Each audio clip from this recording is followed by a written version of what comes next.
Are you a public speaker? Have you had 5 minutes to showtime and still haven't worked out what your opening lines are? That's it, you can go now. Okay, thank you.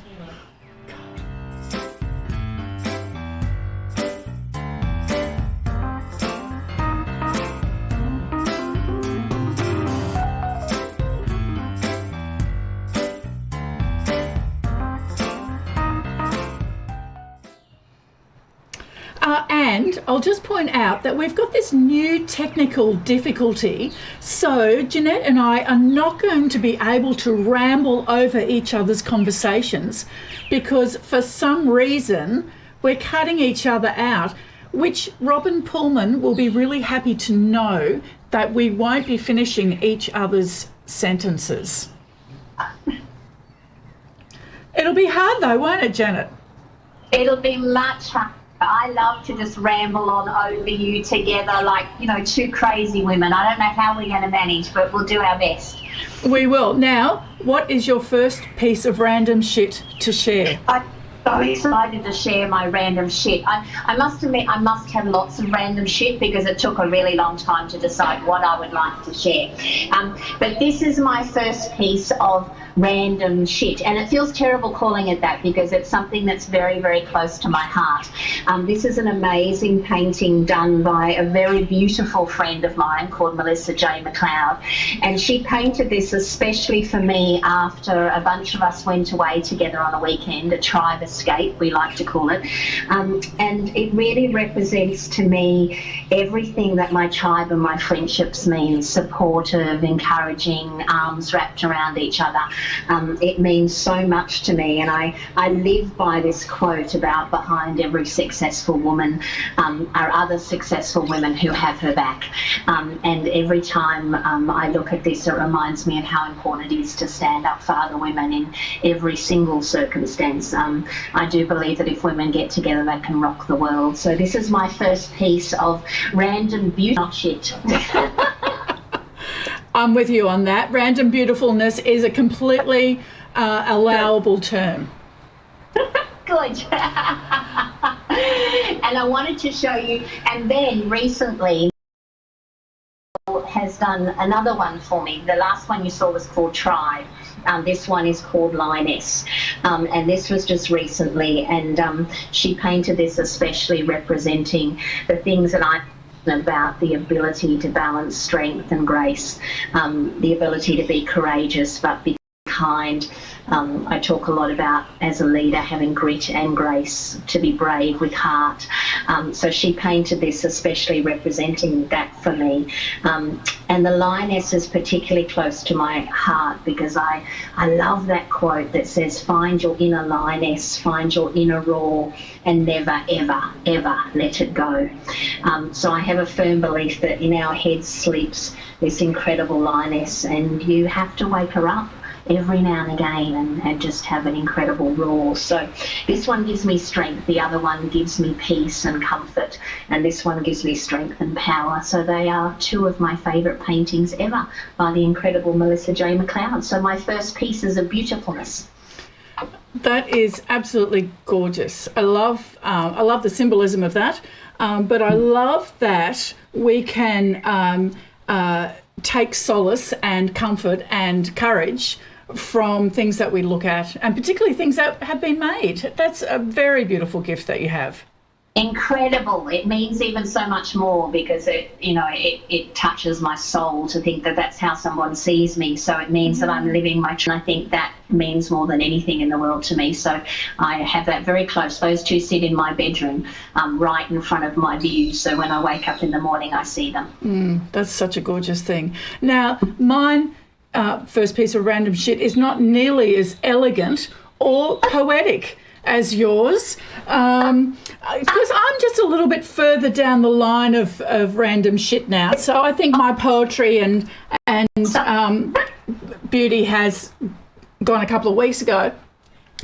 But I've got this beautiful mother-in-law. My mother-in-law is 91 and she lives just down the road, and I've known her for longer than I have had my own mother, and I love her to bits. And a while ago, she gave me this gorgeous things in my life, and I was going to share the photos, but I didn't have a chance to find them. But I'll find them and I'll put them up, because the two things that I've sewn, one was this gorgeous quilt for my nephew. But the fact that you made a parrot outfit, I bet if you look for that, it'll be in your son's closet, and he probably brings it out every now and again and runs around the house in it or something. No, he doesn't. I think it's in our shed, and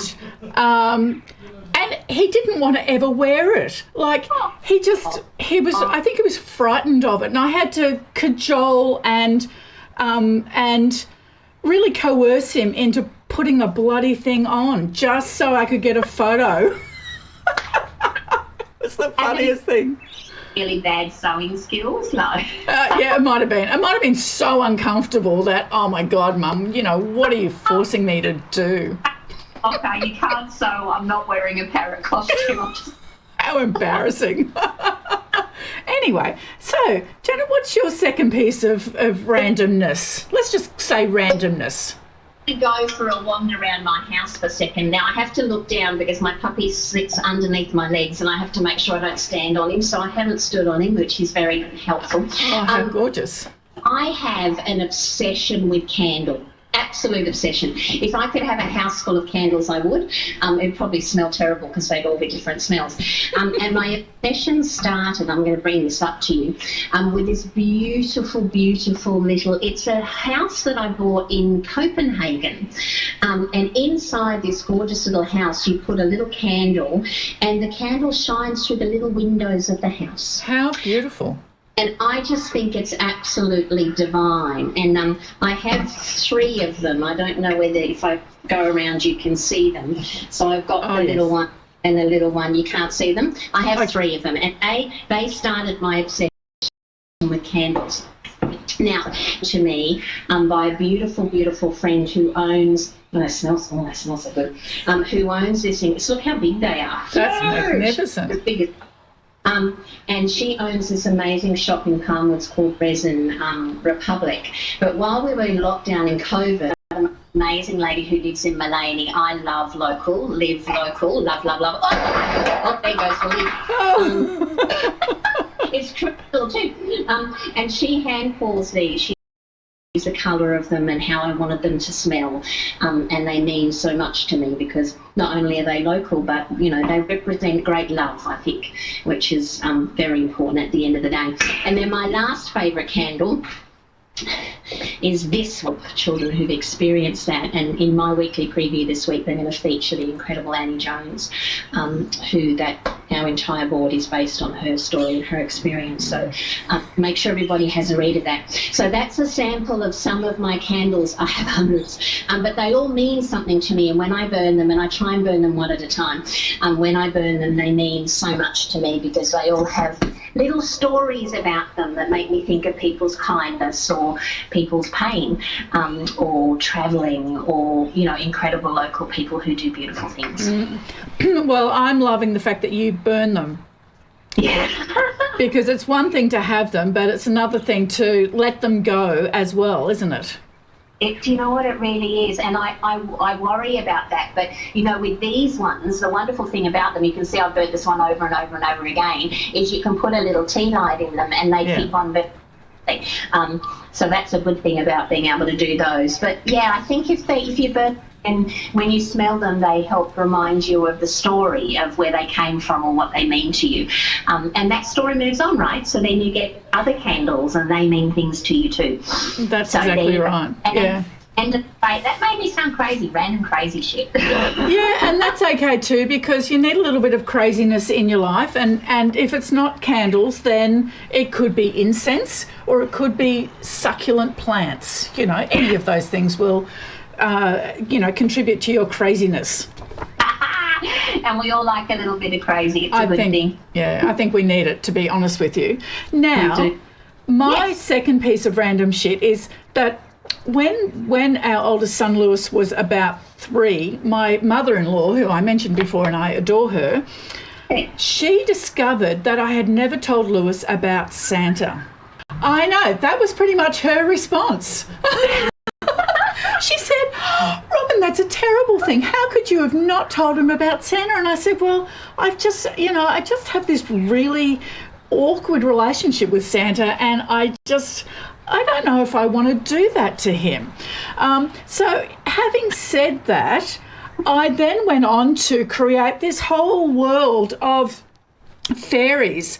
And so when Lewis was between, I think, about 3 and 5, we had these fairies, Amore and Psyche, who lived in the garden.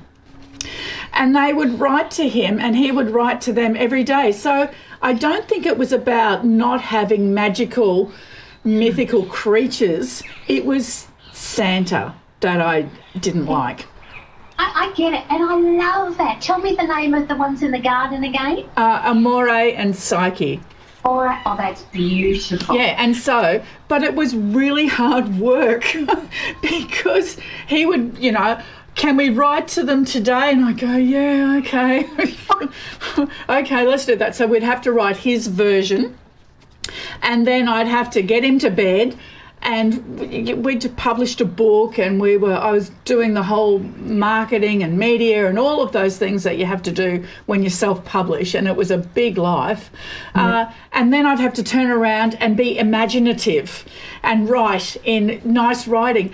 And in reading it now, I've found spelling mistakes, which is really embarrassing.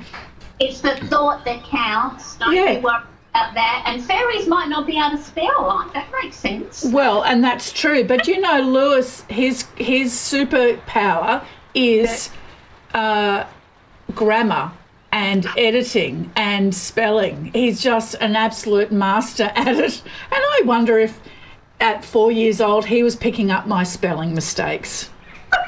You said, Mummy, I like the fairies, but they can't spell. Yeah. And when did he find out that they weren't true? Well, yeah, look, and that's the issue, isn't it? So I think what we did, we moved house, and so they stayed at the other place. Oh, see, that's a beautiful way of doing it. First getting discovered trying to put a tooth under a kid's pillow or something. No, I wasn't. I was not putting a tooth under. I know. It's a challenging thing, but I don't recommend moving house just so you can change a fantasy story, because moving house is really hard work. It's not a good enough reason. Anyway. And Santa, the deep appreciation of everything you do for your children, and then they love Santa, don't they? I remember one year we spent hours and hours trying to wrap a canoe. I don't know why you think you might want to, but anyway, we thought we might get the canoe in the house, wrap the canoe. Shocker. And the joy that the kids, because they got one each, about this canoe and how fantastic Santa was. I was just grumpy all day because I was like, it took me hours to wrap a canoe. Bugger Santa. Yeah. Well, we would talk about the spirit of Santa. So when I ended up being asked the direct question of does Santa exist, I had to say no. No. We have the spirit of Santa, and this is the way it works, and it goes from parent to child and that kind of thing. And I guess that it came out of my disillusionment when I hit that teenage time, and suddenly Santa doesn't exist and your parents are busy, and what's the point of the whole thing anyway? So I really wanted some traditions that would span those ages. I love that, and we could start a garden fairy tradition. I think it's genius. I love it. Do you ever talk about it now? Does he remember it fondly? I don't know. I'll have to ask him. Ask him. You must, because I wonder, you think of your child and you think the memories that stay with you, I would imagine that fairies in the garden would stay with you because it's so unique and beautiful. Maybe not their inability to spell or be correct, but doesn't matter. It obviously did if he's good at it now. He's very good at it. Yeah. All right, Jeanette, thank you so much for joining me. It was so nice to have a little tour through your house. I do love looking in people's houses. Pleasure. I even swept the floor for you and you didn't look at the floor. So No. I wouldn't mind seeing your puppy. Yeah. Oh, so cute. You want to see? Yeah, puppy? quick. So, Yeah. my feet were going down on him, so I think he was like, what is that woman doing? I'm going to run away and go sit in my bed. So this is Dublin Zulu Boston Islander. We all called him something. His name is Dubs. Come on, Dubby. He said, Mummy, what are you doing? This is Dublin. Oh, isn't he gorgeous? He is magnificent. We all called him something. So this is Dublin Ubuntu Boston Zulu. He had 4 names, but we call him Dubs for short. But we just got him a baby sister. Do you want to see his baby sister? Oh, yes, absolutely. But we love him the best. Please tell him we love him the best. Yeah, you're right, Dubs. Yeah, he is good. So her name is Brooklyn Bear. And she is full of life and naughty and terrible and just everything that Dublin isn't. I have to find a child who has her. Who has Brookie B? Oh, hello, Brookie B. Were you having a sleep? You come and say hello. I'll bring her. Oh, yes, look at that. Isn't she beautiful? Look, she's like, woke me up, Mummy. Oh, I'm going to lick you now. Yes, I love you too. Oh, did you hear the little yawn? Yes. Little yawn. So that is Brooklyn, and she and her brother spend hours rumbling each other, which is very gorgeous. Yes, we'll put you back down again. She says, oh, yes, I'm lying back down. She said, run away. Yeah. So they are our 2 beautiful family members that give us lots of love and lots of joy. That's a wonderful thing. All right. Thank you so much for joining us. I've absolutely loved chatting with you and meeting you, like virtually. It's so nice. How awesome is that? It's a beautiful way, and I look forward to sitting on your beautiful red couch when we can all sit on red couches again. We will be doing that again at some point. Definitely. You're on my list. Lovely. I loved it. Thank you for chatting to me. Okay. Bye. Oh, how nice is that? Don't you just want to get your hands in one of those little puppies and squish them around and... Oh, I'm going to have to go and pat one of my cats now. Thank you for watching. It's Tuesday, isn't it? Isn't it hard to keep track of the days? And sorry, Matt's yelling out. Oh, no, Matt's back at school, so he knows the days. He can tell me. We'll be back tomorrow. It's Wednesday. It'll be fun. Thanks, Jeanette. Pleasure. I had such great fun. Thank you so much for everything. Yeah, that's a pleasure too. If you... Oh, Matt's just telling me that was mine. Grandma actually gave the overlocker to him. Oh, was he? Not me at all. Oh. There you go. Isn't it fun? Did he make anything? No, I don't make anything. That was for Lois and I, because we went down and grabbed it. It came with another big singer as well. Machines. There's like an actual proper sewing machine, and then this one right here, which you can see. Well, you're gonna have to go find that outfit. I'd like to see that out. Yeah, I'll find the pictures and we'll post them.